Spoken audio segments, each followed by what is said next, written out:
Welcome back. Part 1 told the story. How Arsenal ended 20 years of waiting. How PSG became the most dominant attacking force in European football.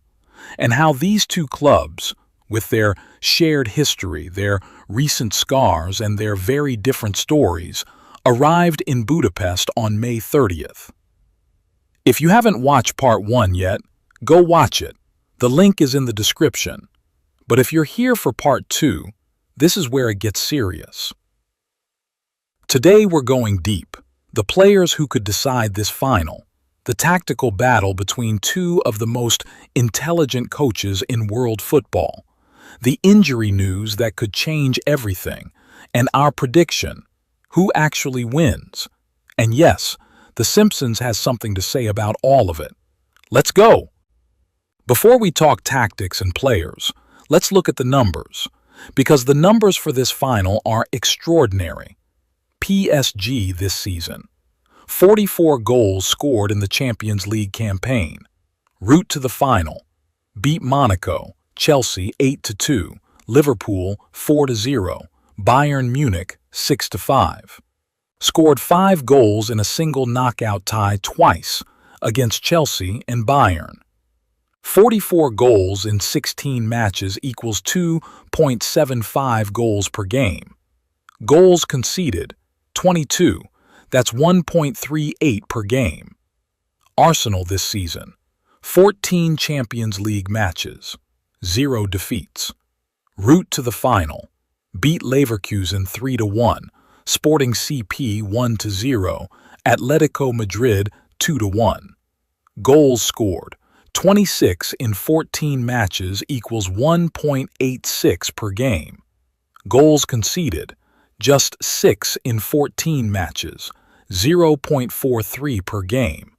9 of their 14 European matches ended without conceding. So here's the headline. PSG have the best attack in the competition. Arsenal have the best defense. 44 goals scored versus 6 conceded.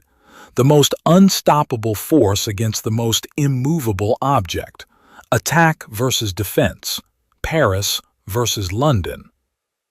This is the final the tactical analysts dreamed about. One more stat that matters. PSG are the betting favorites. Their odds to win are around 1.66. Arsenal are at 2.20. That means the market gives PSG roughly a 60% chance of winning.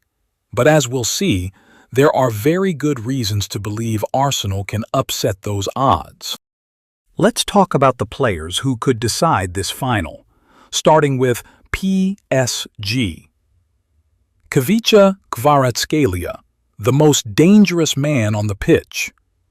If you only watch one PSG player in this final, watch Kvaratskhelia. The Georgian forward joined PSG from Napoli in January 2025, and he has been absolutely electric ever since. In the semi-final against Bayern Munich, across both legs, he led PSG in shots on target, carries, duels, and duels won. He scored twice. He assisted the opening goal in Munich. He attacks with pace and creativity. He drops deep to involve himself in build-up play. He tracks back defensively. He does everything. At 23 years old, he is one of the most complete forwards in world football right now. For Arsenal's left side, specifically their right back, stopping Kvaratskhelia will be the defining challenge of this final. Ousmane Dembele, fast starter.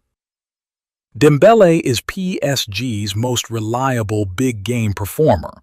In last season's semi-final against Arsenal, he scored in the 4th minute of the first leg.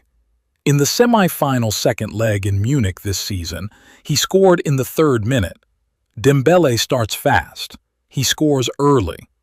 Arsenal will need to be awake from the very first whistle, because PSG have a habit of stunning teams before they've settled. He has 8 goals in the competition this season. In a final, his ability to score in the opening minutes could be decisive. Vitinha, the engine. The Portuguese midfielder is the conductor of PSG's orchestra. He controls tempo. He makes the right decision almost every time he has the ball. He breaks up attacks and immediately transitions to offense. If Arsenal want to disrupt PSG, they need to disrupt Vitinha. Stop him playing forward quickly. Stop him finding Kvaratskhelia and Dembele in dangerous spaces, and PSG's attack loses much of its fluency. João Neves, youth and energy. At just 20 years old, João Neves has been one of the revelations of PSG's season. Relentless energy, excellent positional sense, brave in the tackle. He gives PSG dynamism in midfield that allows Vitinha the freedom to orchestrate. Marquinhos, the captain.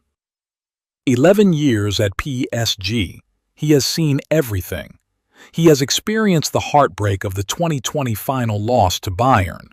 He has experienced the joy of finally winning it last season against Inter. He is the emotional and tactical leader of this team.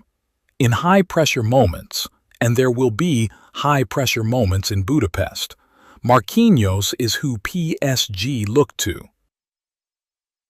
The Hakimi question. PSG's biggest injury concern is right-back Achraf Hakimi, who has been sidelined since late April with an injury. His overlapping runs and pace are a key part of PSG's attacking structure on the right side.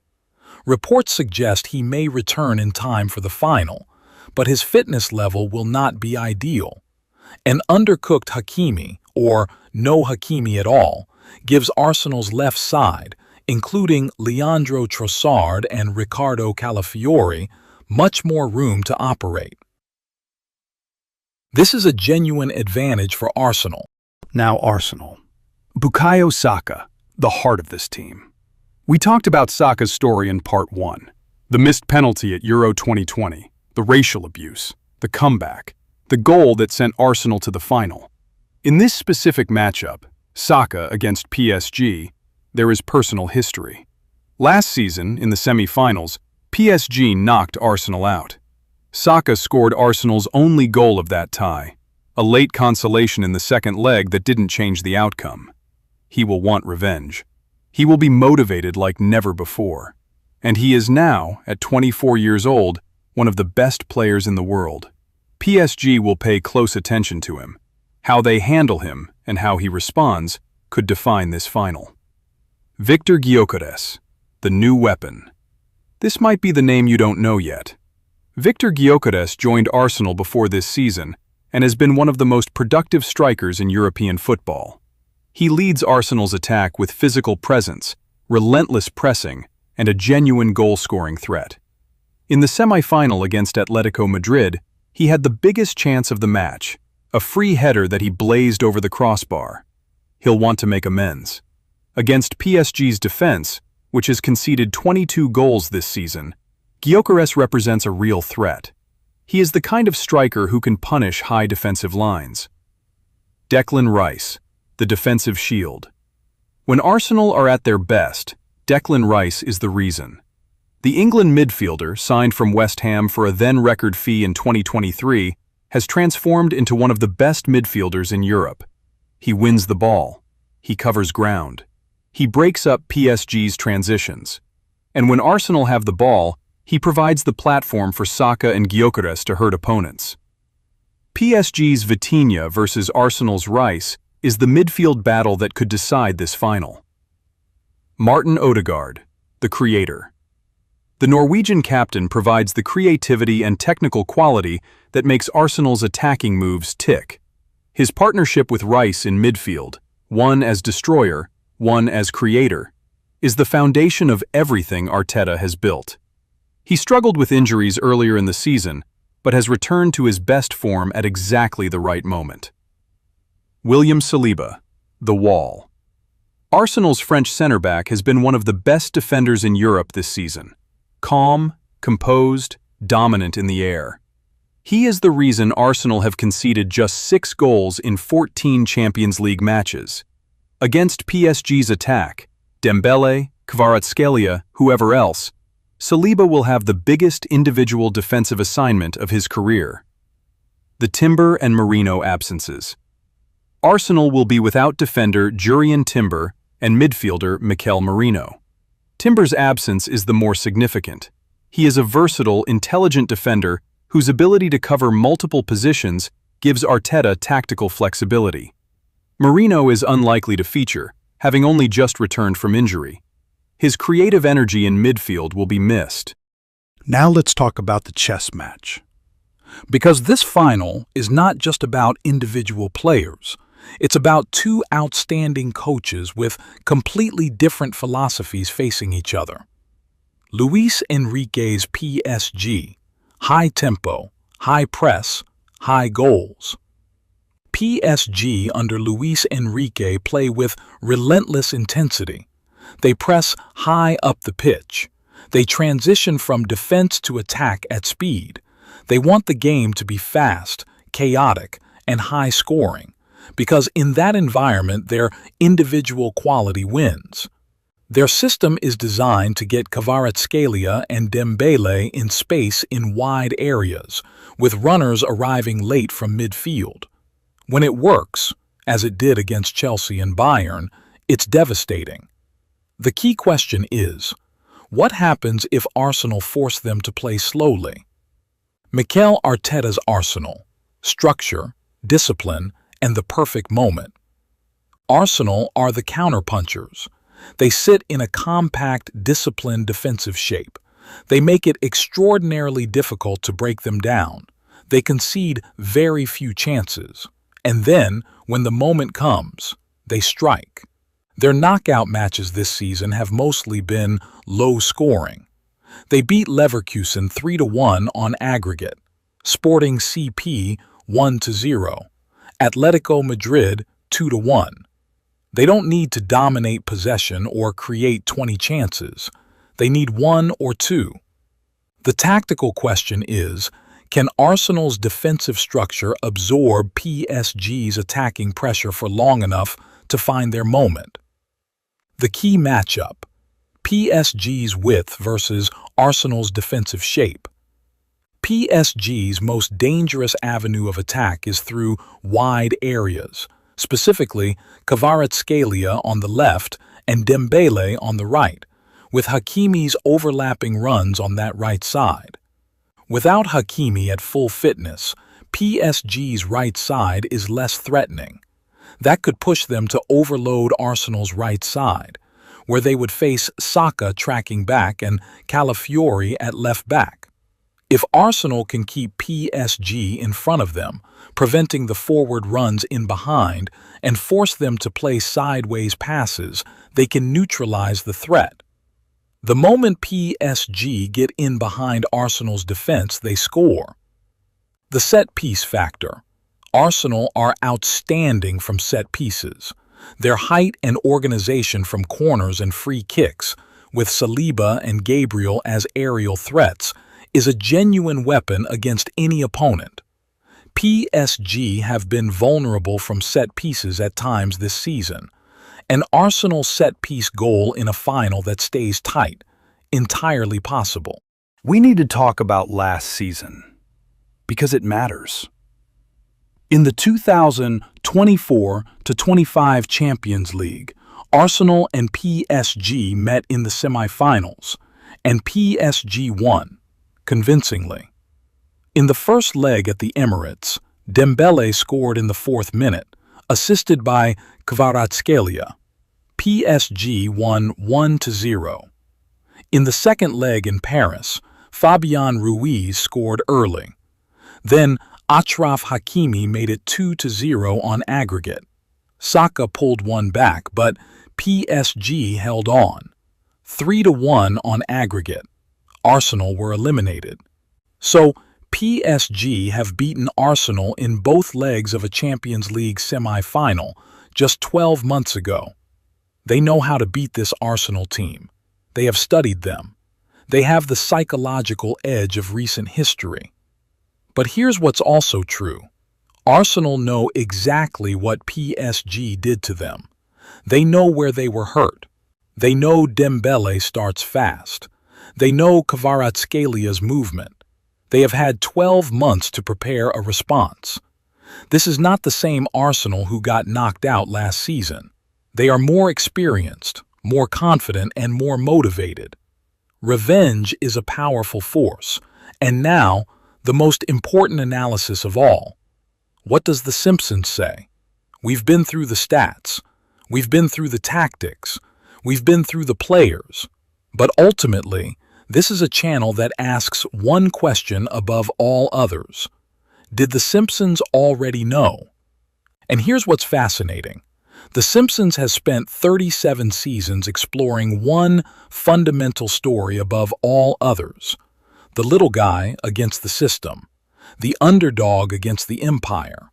The person who has been told they can't, finding a way to prove that they can. Homer Simpson is not a champion. He is not gifted. He has failed more times than he has succeeded. But in the moments that matter most, he finds a way. Arsenal, 20 years without a final. A fan base that has been told for 2 decades that they can't. A manager who rebuilt everything from scratch. A young player racially abused for missing a penalty who came back to score the goal that sent his club to Budapest. That is a Simpson story. And Homer Simpson, if he were watching this final, would pick Arsenal. Not because they are the better team on paper, but because the Simpsons has always understood something fundamental. The story matters. The hunger matters. The 20 years of waiting matters. PSG have talent. PSG have experience. PSG have a 44-goal attack. But Arsenal have a story that demands a happy ending, and The Simpsons loves a happy ending. Okay, final question. Who wins? Here's the honest picture. PSG win if Dembele scores early, as he has in both legs against Arsenal last season and in Munich this season. Kvaratskhelia gets in behind Arsenal's defense and operates in space. Hakimi returns and is fit enough to threaten Arsenal's left side. The game opens up and becomes the high-scoring contest PSG want. Arsenal win if they survive the first 20 to 30 minutes without conceding. Their defensive structure holds for long enough to find one moment. Saka or Gyökeres produces a moment of individual brilliance.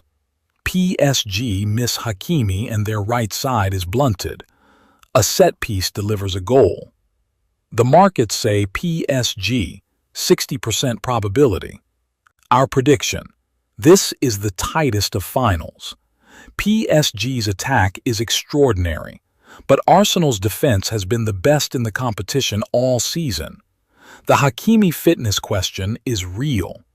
And Arsenal's motivation, 20 years of waiting plus the specific pain of last season's semi-final elimination, is a factor that doesn't show up in statistics but absolutely shows up on a pitch. We think this goes to extra time, maybe penalties. If forced to pick, we say Arsenal 1-0 PSG, 1 goal, 1 moment of quality, Saka or Gyökeres, and 20 years of waiting ends in Budapest. But if PSG score first, all bets are off. That is part 2.